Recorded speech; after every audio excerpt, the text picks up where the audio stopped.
Welcome back to Well, What Do You Know? Today's episode is a little different and a lot of fun because I'm joined by two guests at the same time. Siblings Jack Albers and Beth Laws sit down with me to talk about growing up in a big farm family in Iowa. When I say big, I mean big. Their family story includes multiple sets of twins, life on a farm near Belle Plaine, and the kind of childhood experiences that only come from growing up surrounded by brothers and sisters. And there are a lot of stories. In part one, we start at the beginning.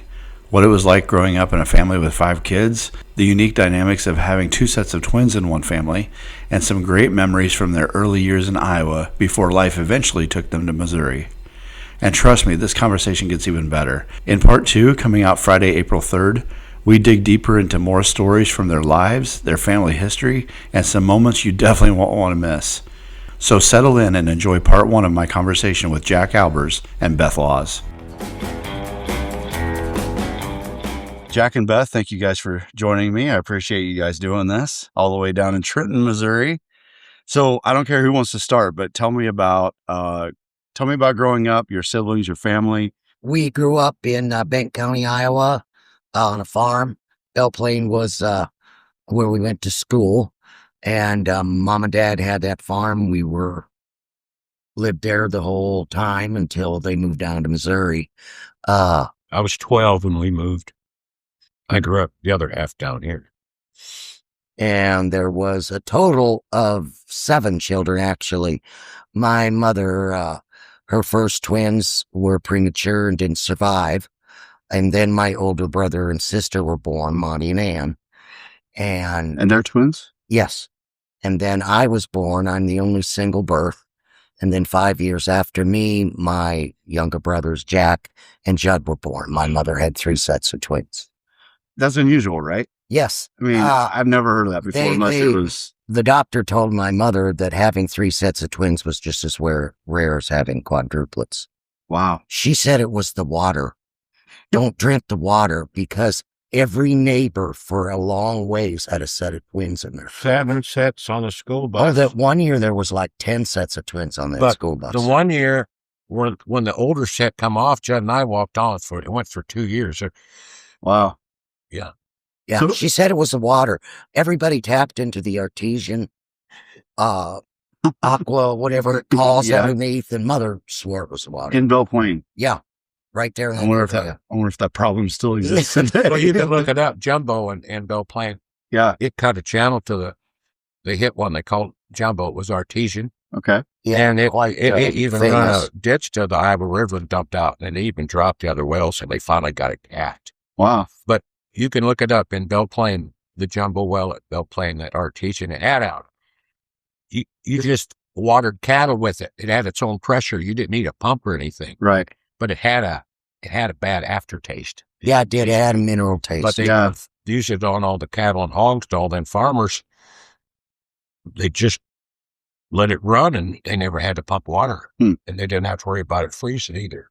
And it led to twins. Some other said. So how long were you at Belle Plaine? I was there till I went to college in Des Moines. Okay. And then while I was there, Mom and Dad moved down to Missouri. I was in the 8th grade when we moved. So about what year was that, approximately? 74, wasn't it? They moved, Jack? 75. Something like that. 75, because I was in the 8th grade. Yeah. I graduated in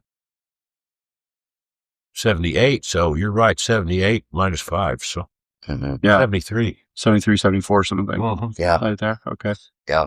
All right. And they moved into Missouri? Yeah, Putnam County, Missouri. Do you know why? Land was cheap down here. Yeah. He could almost sell it up there and then buy double it. He tripled it, but he wanted cows and he wanted rougher country, and he liked dozing trees and killing weeds. And he had it all done up there. Yeah. And they always did want to move. They never had qualms. Yeah. Mother, she didn't mind. It wasn't staying someplace wasn't a big deal with her. Right. Yeah. When they were younger, Dad always wanted to move to Alaska. They never got that done. He always wanted to move to Alaska. So, Dad and Mom, Lloyd and Betty. Okay. Lloyd and Betty. Although, okay, Mother's given name was Mary and Louise. Okay. I was 7 or 8 years old before I realized her legal name wasn't Betty. So why Betty? She was just always called that? When she was born, my grandfather wanted to name her Betty, and Grandma wanted to name her Marion, and Grandma said, I fill out the paperwork and I'll name her what I want. And my grandfather said, you can name her anything you want. I'm calling her Betty. And it stuck. And it's Betty on her tombstone. Boy, wasn't that a deal when she died. Yeah. Yeah. So what do you know? So you just mentioned your grandparents. What do you remember either one of you about either set? My mother's father died before she even married my dad. He died very young. Well, 52 or 3 of a heart attack. And Grandma lived to be almost 90, though. Okay. Grandma Beth Froning. She was an icon in Belle Plaine. Okay. Yeah. She was quite the one, probably one of the most intelligent people I've ever known in my life. Really? Yeah. Yeah, she went to college and but back then in 19-something, Yeah. all you could really do was be a school teacher. Or a nurse. Yeah. Yeah. It was a one-way school. But when her husband died, they had elevators, and she ran them. She ran the elevators, which was back then. Yeah. A woman didn't do that until Uncle Bud got out of the Air Force after World War II, and then he started running it, but she kept it for the boys, which was quite a feat back then. Yeah. Yeah. But she always did the boys. They had a series of granite elevators. That's why Mother never got worked up about staying in one spot too long. When they were growing up, her father was fronting grain and lumber, and whenever our great-grandfather would start a new grain elevator, my grandfather was the one that he sent in to set it up higher, and so they moved all around central and northwest Iowa. They're buried at Allison, Iowa. Okay. Till Uncle H.A. Yeah, which is almost the northern Iowa border. Yeah. So what do you guys remember about growing up in Belle Plaine? Because so you and Judd were the youngest, right, Jack? Mm-hmm. Yeah. So you said you were about 8th grade when you moved? 8th grade. So you should have memories together, right? Of growing up in Belle Plaine? Oh yeah. Oh yeah. Yeah. You just started college when we moved. Yeah. Yeah. Yeah. I always considered myself the nice sister. I don't know if they our older sister could be mean. So could Monty. You gotta give me an example of that. Monty didn't have a mean bone in his body. Come on now. Oh, for crying out loud. We'd be outside playing. Dad caught him one time. He chased me, and whenever I could usually outrun him, but once in a while he'd catch me. And he liked to make me eat grass. And my hair pulled out very easily. And he pulled my hair out, and he didn't know Dad was in the house one day. Oh. Dad went outside and got a hold of him, and Monty just got a crew cut haircut. Monty just got a crew cut haircut. I still remember this. And the old man come walking out of the house. Monty was smart. He did not know the old man was in the house. Right? He was smart. Right. Come here, Monty. Let's see how that feels. And he grabbed hold of that. And he got his head, and his hand slipped off. He said, I got to try that again. And he pulled Monty's hair right out of his head. I still remember. Yeah. And the blood was running down the side of his face. And he said, that doesn't feel good, very good, does it, Mont? Don't do that to her again. And walk back in the house. And he never did it again. No, I would imagine not. Yeah. So Lloyd was a eye for an eye kind of guy, huh? Didn't talk much. No, I know he didn't talk much. Yeah. And then, I guess I'll mention this. I don't know how much grass. He'd make you eat grass, put it in your mouth. Yeah. And wad your head. You too? He'd make you too? Oh, God, all the time. And we were 14-ish. And Judd was in a mood. That's my twin brother. And Monty barked something at him. Judd's a big guy. He was big when he was a kid. And he looked at Monty and he said, I think it's about time for you to eat some grass. And then Monty looked at me, and I circled around behind because we were going to get him. And Monty got next to the toolbox. He grabbed a 12-inch crescent wrench. And Judd said, all right, you're not always going to have that crescent wrench. and it was over, but we were going to make him eat grass. Yeah. He grabbed the crescent wrench, and we thought he'd use it, Yeah. But I went in behind. I was going to back Judd up, and we were going to make him eat some grass. Yeah. And he was better with Judd after that. Yeah. He didn't bark at him. Oh, he and my older sister, they would get down, his twin sister, knock down, drag out, fighting, slugging it out. And mother was like, if you were being irritating, go outside, take it outside. Right. And you didn't come back in the house unless you were seriously injured or bleeding. Right. Yeah. Now, here's a funny story. I still remember it. And Monty ran into it, and she walks up to him, and she goes sideways and taps her right shoulder. And she said, go ahead, hit me. You can't hit me hard enough to hurt me. Monty said, are you really? She said, yeah. So if she's patting her shoulder, so Monty got all lined up and hit her right in the nose. And the blood just went everywhere. That was Ann? Yeah. Oh, Yeah. man. Yeah. Yeah. Yeah. But she was tough. Now I don't remember it, but mom and dad always talked about it and they laughed about it. I was 2.5 years younger than my aunt. Mm-hmm. And at that time we had guinea pigs, and there was, the hutches, the cages were out underneath that big tree.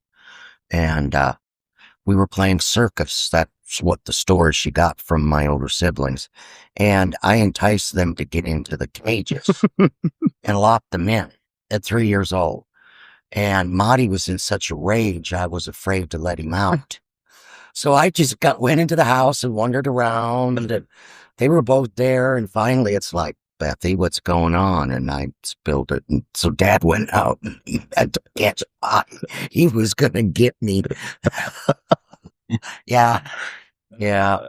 But yeah, we had to, remember, we go down to the creek and play all the time. It was just, we were outside. Right. Yeah. Tell them about the time Monty pushed Ann out of the treehouse. Oh, I was there. We were pretty good sized. I was probably 11, 12, so they'd have been 14 or something like that. We had a perfect tree for a tree house. And so Marty and I gathered all the lumber up and we made it. We did the whole tree house, and Ann wouldn't help. Well, we get the tree house going, and here she climbs up and she's sitting in there, and Marty's like, get out. I'm not getting out. You didn't help. You can't be up here to start tree house. And he pushed her out, and she landed on her back on the ground. And I still remember peering over the edge of that. And, knocked all the wind out of her. Right. Monty said, is she dead? Is she dead? And Monty's like, I don't know. He said, oh man, Lloyd's going to be pissed off. Because he always called mom and dad by their first name. Right. And then she goes, oh, gets the hair, and it's like a shoe. Yeah. Mr. Compassion. Yeah. Yes. It was, it was kind of dog eat dog. Right. Yeah. All right. Monty's on the pogo stick.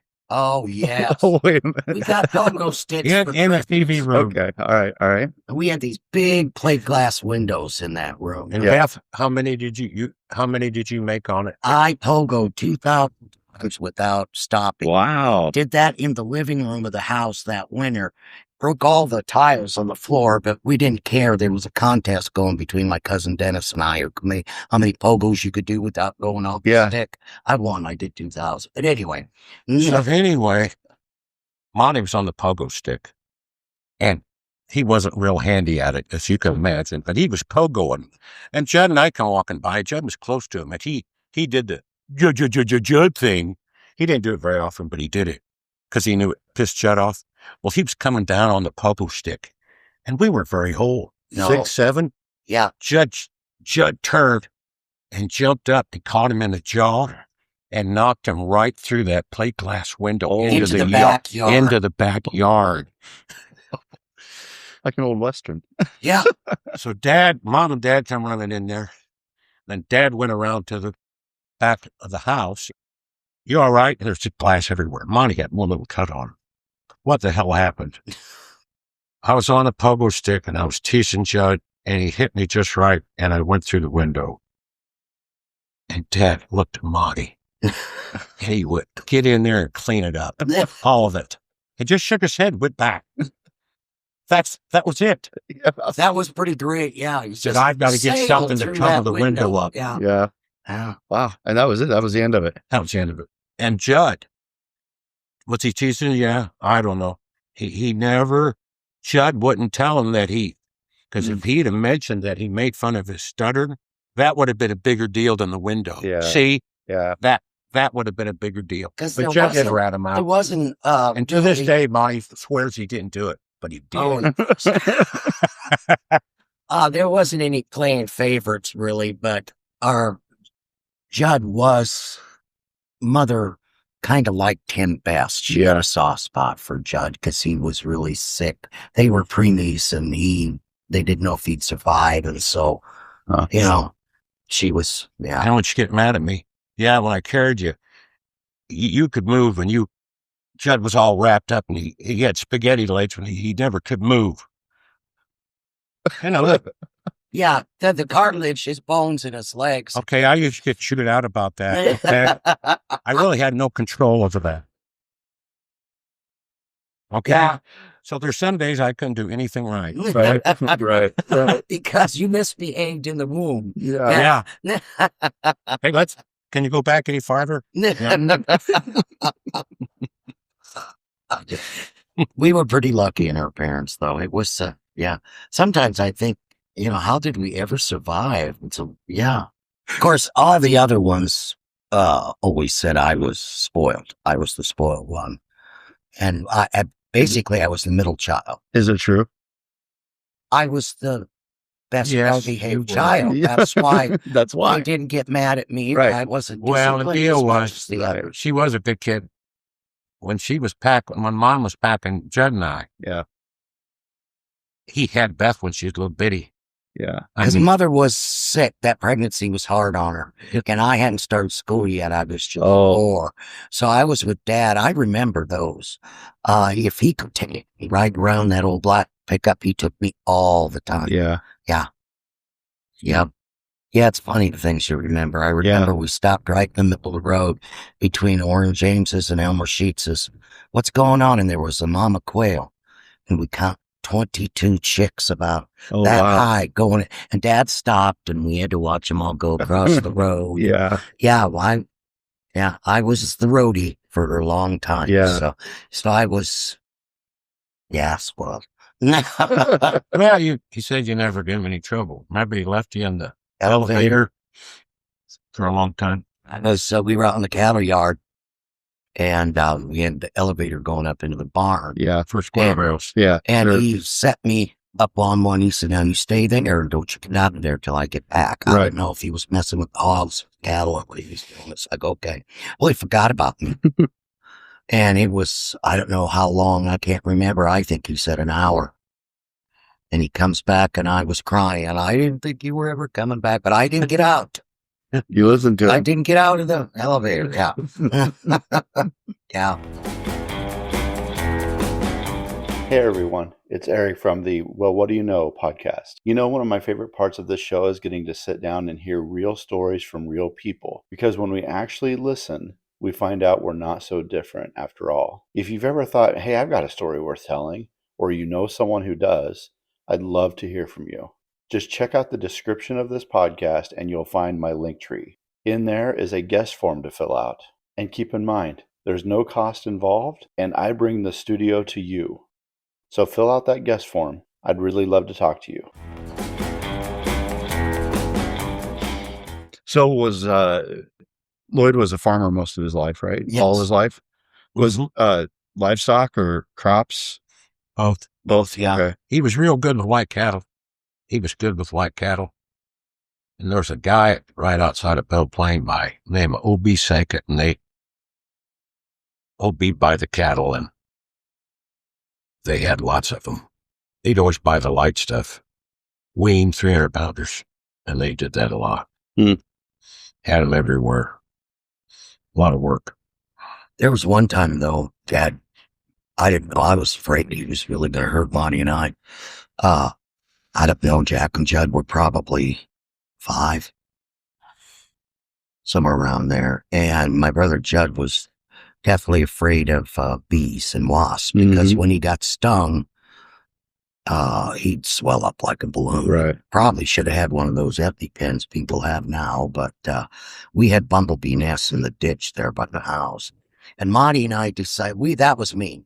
Listen to this. We decided he needed to be cured of his phobia, and we decided to This is how these darlings thought. And the thing was just to expose him to this. So sure, turned it up, tossed him in the ditch, and the bees were swarming, and he got stuck.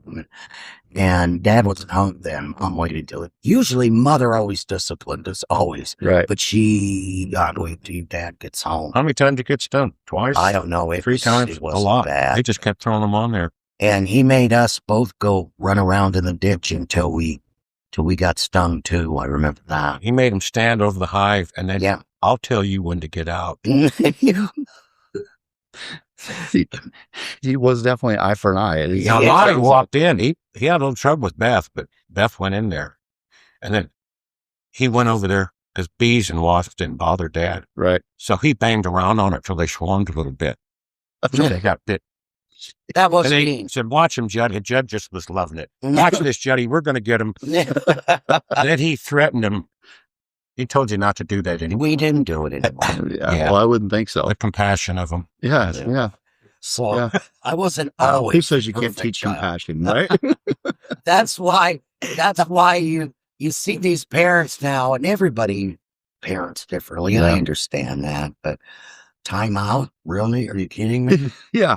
Or counting. And counting is the one that gets. Yeah, I think though, the more children you have, the more you have to resort to. And nobody does this anymore. Judd and I get kind of rammy. Go around the house 5 times. Yeah. Then it'd be 10 times. Yeah. But in dead of winter, sometimes it was 20 times. And she'd count. And you'd run around the house. Yeah. Obviously have too much energy. That's right. So No, don't run around the house. made sure they were sapped of the energy so Right. they would behave properly. Yeah. Right. Remember the football game? They play football. We had a big old farmhouse in the front room. When you come in the front, that was where the living room was, and they had their stereo and radio there. Right. Then we had the other side of the house was the playroom. That's where the TV was, because the parents, unless there was something specifically they wanted to watch on TV, Yeah. they didn't want to be around us all evening, right? Right.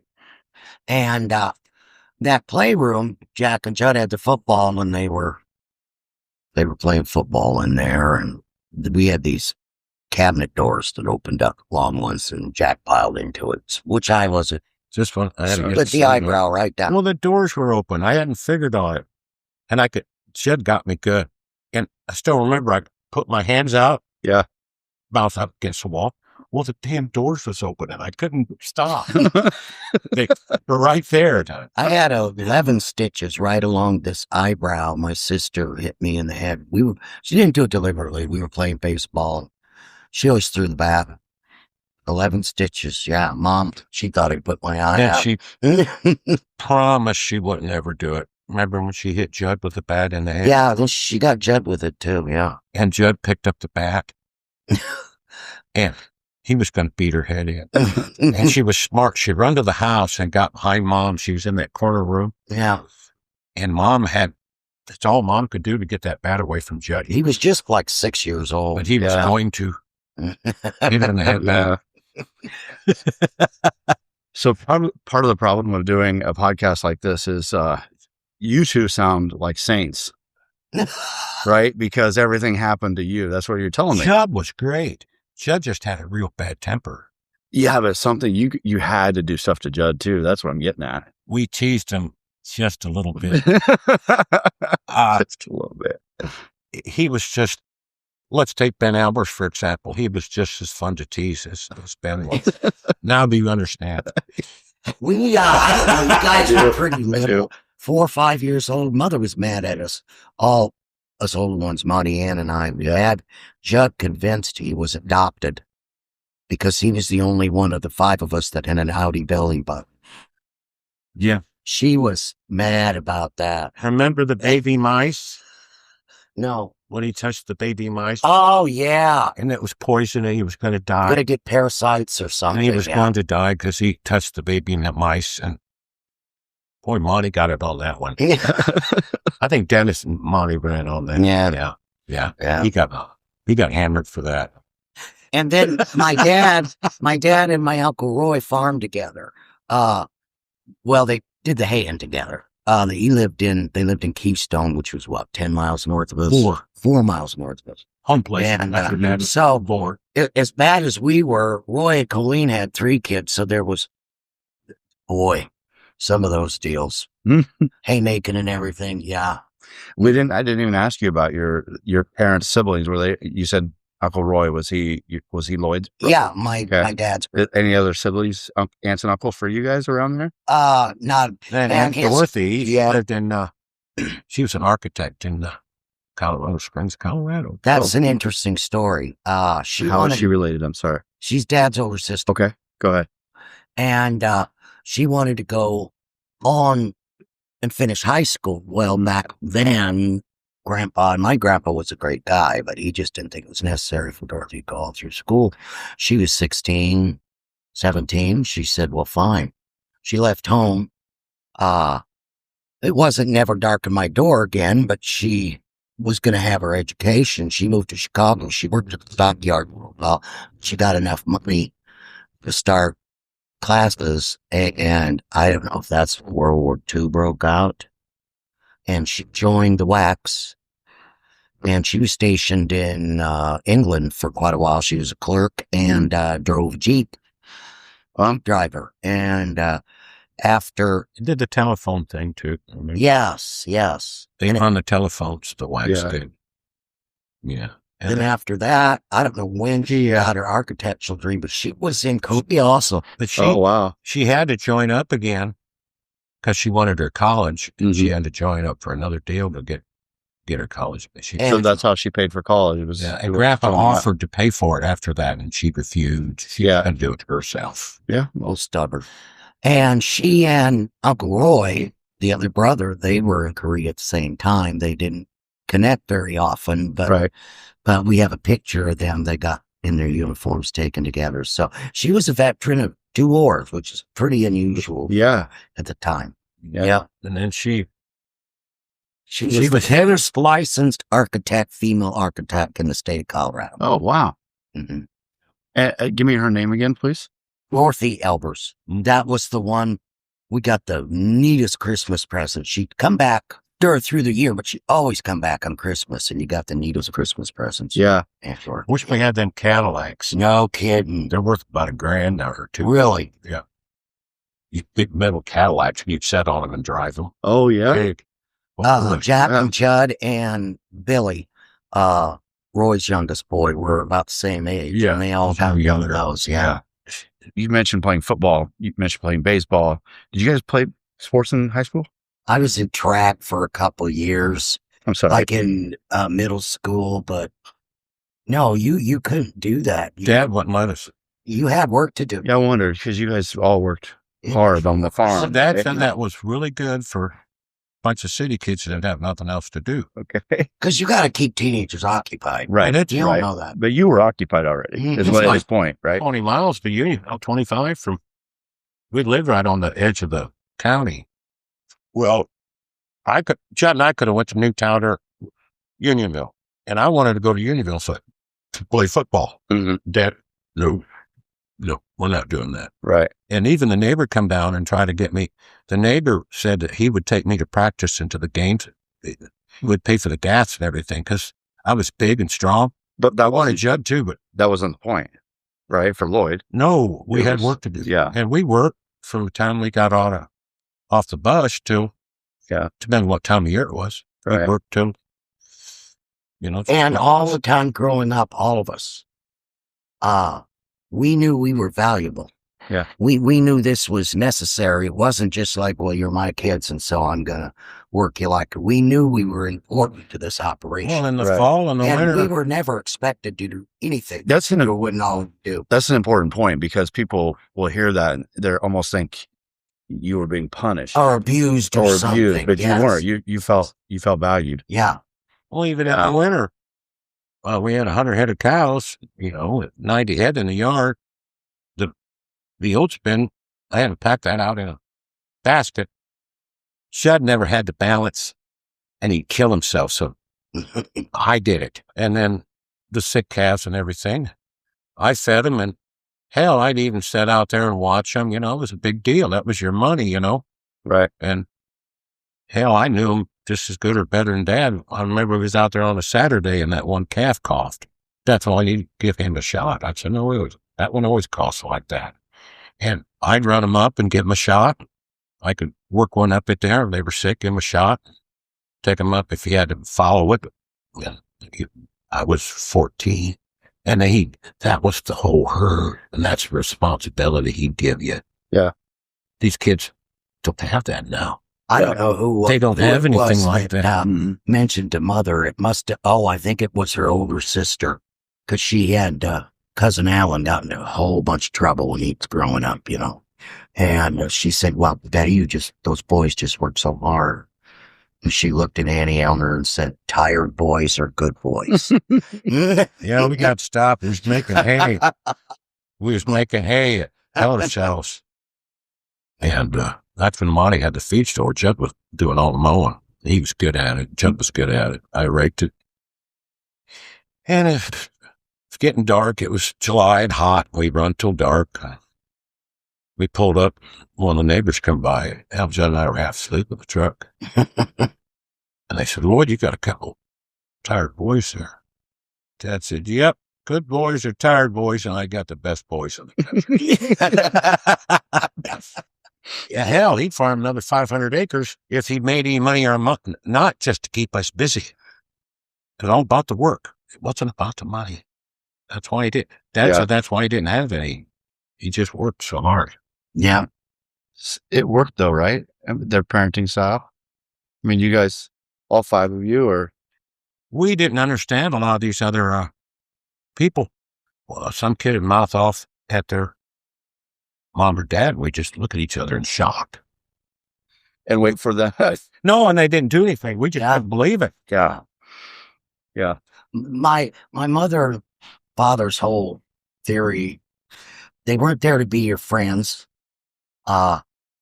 Mother said, I want to raise law-abiding, tax-paying contributions to society. They don't necessarily have to like me all the time. And that's all I want. And yeah. I think she nailed it, right? Yeah, I think so. Yeah. All homeowners. Nobody's been in jail. So, yeah. Yeah. Yeah. Things were rougher back then. Yeah, I remember we was kids going through a store. Every once in a while, somebody says to my mom, what beautiful grandchildren you have. She was 39 when she had us. Oh. She turned 40 in October, and we were born that July. She's almost 40. Oh, wow. Really? And it always made her mad. Yeah, I'll bet it would. I bet it would. Yeah. She always wanted 5 kids and 2 dogs, and she made it. She always said that. I'm going to have 5 kids and 2 dogs, and she always... She made it. Yeah. Well, having 2 at a time, she was bound to get there. She said, put this on the podcast. You got to edit it and all that. But she said that she preferred twins. They were so much easier. Oh, really? She said, yes, they were patient. One had to wait for the other one to be born. And when I went to feed them, the other one always waited. She'd alternate us. They had to wait to get their pants changed. Oh. She said Beth was horrible. She wanted everything right. Oh, I could. She said the twins. She said no. They learned patience. Yeah, because you can only do one. So the other one learned. She said a single child. They want everything right now. They want fed. They want. It's just how it is. Yeah. She said Beth was a lot more work. She said twins were easier. She'd lots rather have twins. Did she know she was having twins each time? Yes, she did. But they didn't have the ultrasounds back. No, I know. You could just tell. Okay. How big she was getting, and it's just too many kicks for it to be one baby. Right. Yeah, too many pokes and everything. Yeah, So either twins or she was giving birth to an octopus. Yes. She got pneumonia when she carried us, and she coughed till her back was black and blue. Wow. The last month, she couldn't get off her back. Dad would have to help her up the last month when she lay down. She couldn't get up. Wow. And she was so big. She got so big, she was bigger around than she was tall. And the last month, she'd have to go through all the doorways sideways. She couldn't walk through a doorway. Yeah. That's how big she got. So when did you lose Betty? 1988. 88 to a heart condition, you said? Yeah, she was due to go in for open heart surgery for a valve. Okay. And a week before the operation, she had a stroke. So she lived 6 months after that. They couldn't do the operation after that. So, but yeah, but she lived, she was 68 when she died. And I can remember Dad saying that, heart doctor down in Kansas City said he's never seen anybody with the heart as enlarged and as bad as hers live past 40 years, baby. Wow. And she wasn't supposed to live past that. 50 was life expectancy on somebody that had rheumatic fever when they were a kid. Life expectancy was about 50 longer than. And she was told, her parents were told that she was never supposed to have a job. Don't let her learn to drive a car. And by no means should she have children because pregnancy could kill her. So she had 3 multiple births, 7 children all together. So yeah, there you go. She was pretty tough. Yeah. And then when did we lose Lloyd? 2002. He was 80. 2002. 80 years old. Yep. He was as tough as they come. Yes, he was. Yes, he was. Thank you for listening to Well, What Do You Know? The podcast created to tell people's stories. Everybody's got a story, and every story is worth saving. The views and opinions expressed in this episode are those of the guest and do not necessarily reflect the views of the Well, What Do You Know podcast, P Square Design, Pagitech LLC, or our sponsors. The Well, What Do You Know podcast, its parent company, and its sponsors are not responsible for any statements made by guests during the recording or publication of this episode.